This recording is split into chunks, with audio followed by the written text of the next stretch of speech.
据说某战区陆军的一支专业化蓝军部队，在离开本战区陆军之后，显得处处被动，显然也使出些花拳绣腿的小伎俩，但最终兵败而归。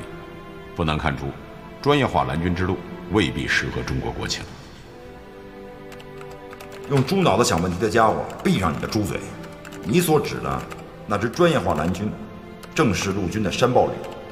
那次的跨战区陆军演习，并非无果而终，只是新闻报道中隐去了某些真相。但是，对于专业化蓝军部队来说，从来没有胜败的概念。如果组建专业化的蓝军的目的仅仅是为了战胜红军，这与猪吃饲料就是为了长膘一样。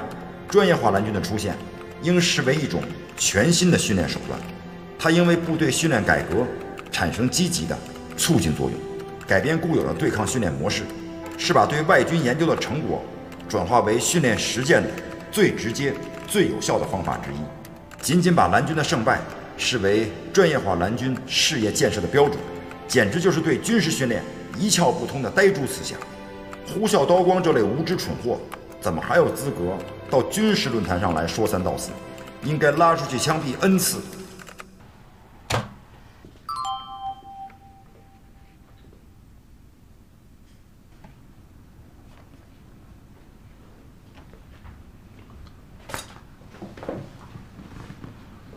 这家伙终于出来了，但基本规律也算是让我摸到了。让他出头，必须火力正常，而且要猛烈。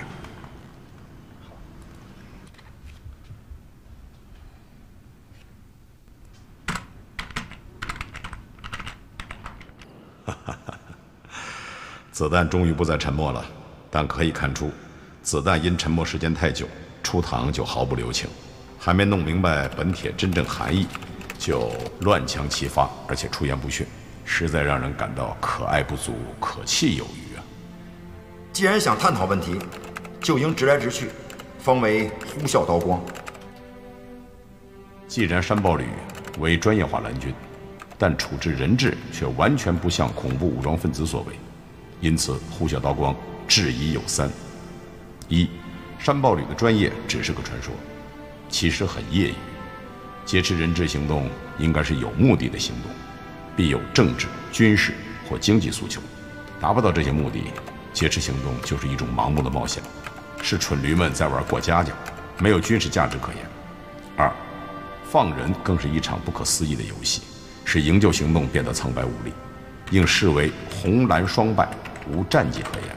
三，由上述事实推断，山豹旅有受贿之嫌，有屈从压力之嫌，有被军人职业之嫌，有内部交易或暗箱操作之嫌。这不是事实，绝不是。山豹旅有着一套完整的行动计划和实施步骤，但是因为种种原因，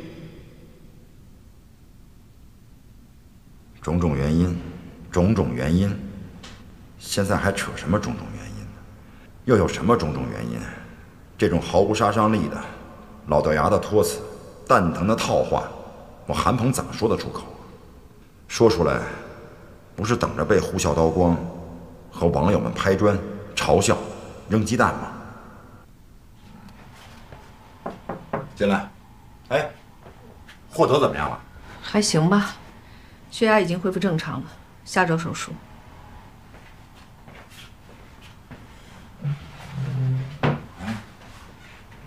那他的腿会不会落下残疾啊？医生说，虽然是粉碎性骨折，但很有可能能通过手术和最新的中西医结合战伤治疗法，把骨骼完全接好，完全恢复之前的功能。这也算是万幸了。是啊。现在有2个问题需要我们去解决。首先，霍德受伤，要不要通知家长？要通知啊，而且要尽快啊。我觉得再等一等吧。为什么？等霍德的伤势稳定一些，而且我们还得征求霍德本人的意见，他已经醒了。也可以，但是不要超过明天。行。第二，怎么向上面汇报？怎么报？什么时候报？怎么把握这报的分寸？现在就得报啊，而且要如实汇报。我觉得还是等明天吧。等今晚专家会诊之后，确定第2次手术的方案再报。手术是医院的事儿，冰是我们的人，你担心什么？我担心雪上加霜。你怎么变得婆婆妈妈的呀？这大夏天的哪来的雪，哪来的霜啊？怎么了？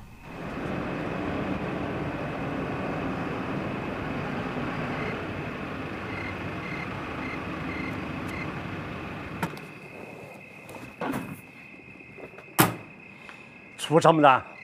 明天上午10点飞机，8点半我来送你。明天你就别过来送我了，这2天你一直陪着我，也耽误你不少时间了。感觉好多了吧？不错，部队看了，饭也吃了，收获不少。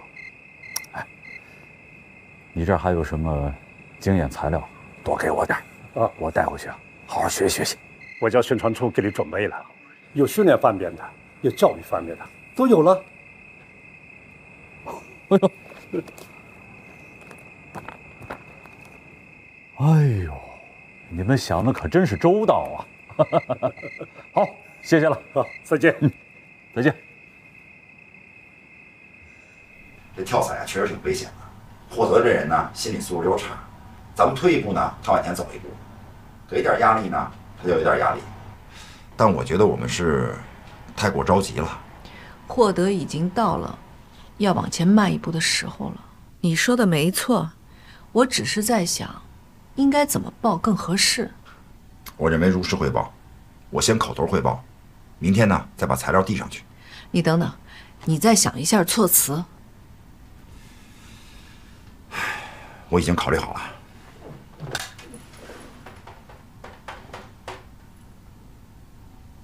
哎，参谋长，我是韩鹏，我现在向您报告一件事情。今天的训练呢，我有一个士兵受伤了。什么？您都知道了？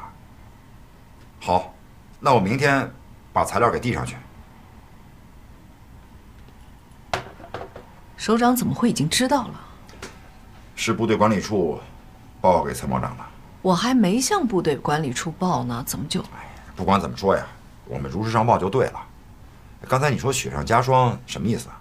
我从内部听说，勇士行动演习之后，前副总指挥一直耿耿于怀，在演习总结中另外附上了对演习预案改变的说明。在这个说明中，他避而不谈改变方案之后所取得的成果和经验，而是谈山豹旅主要领导违反纪律，扣押前来观摩演习的军事专家组，造成演习秩序混乱。演习指挥部不得不改变原定方案，使得专家组不能按计划返京，滞留在五峰山训练场1天1夜，造成不良影响。怎么会这样呢？这演习取得成果，海军、空军都很满意，谭组长也表示支持啊。演习在成果方面，报告中给予了肯定，但是在说明中他也提到，虽然演习在参演部队的努力下，在指挥部、导演部的精心组织下取得了成绩，但也暴露出个别参演单位领导自以为是、无组织无纪律和对演习任务执行上的随意性，需要批评教育。这个呀，是他前副总指挥个人意见。谭组长什么态度啊？巧就巧在谭组长出国了，首长匆匆忙忙地走了，可能是接到了什么紧急的外事任务，到现在都没回来。前副总指挥就是在这个时候把报告递上去的。那不管他了，我们该怎么办就怎么办。不那么简单，听说要下来查了。查什么？不管查什么都不是好事儿。所以你说霍德受伤这件事情是，所以我想劝你近期收敛一点。收敛什么？不吃不喝可以，但训练不能停止啊。相反，该吃吃，该喝喝，但那些危险性大、动作性强的训练得放一放了。我同意你的看法。如果现在所谓的危险性动作咱们不练了，那遇到危险以后咱们上不上？那这几天不练了，过几天呢，我们还练不练？啊？所以我觉得呀，咱们也别躲躲闪闪的，咱们要正视问题，解决问题。进来。郑岳子，黄部旅长，你来的正好，我们正在商量训练的事儿。政委，这是获得摔伤情况的报告，还有我的检查。检查？你们看看，要是没什么问题，就报上去吧。发生跳伞落点严重偏离的原因是战士获得在下落操控方向牵引器时发生误操作，本应该左手拉动左侧操控绳，而实际是右手拉到右侧绳索，造成下落时侧向西侧1公里外的坡地树林。造成这种现象的主要原因是新队员心理紧张，获得作为第一次高空跳伞，难免产生恐惧和慌乱，操控失常。第二，现场指挥员洪毅没能及时察觉新队员过分紧张的情绪，并要求他继续完成这一动作。战士获得勇敢地服从命令并坚决执行，因此摔伤事故的主要责任由负责全旅训练的副旅长洪毅承担。我是这么认为的啊，事情发生的原因呢很清楚，咱们就实事求是的往上报。至于谁负责，谁应该承担责任，也要实事求是。我是旅长，是这个旅的呢第一责任人，这件事发生跟你没有关系。不是，旅里的安全工作由我来抓，你们都别争了，明天我去递报告。你也不能一人承担啊。旅长，明天的训练，你有什么想法？明天训练什么科目？低空跳伞。照常进行。我想好了，明天我上飞机，我第一跳。好，那我先走了。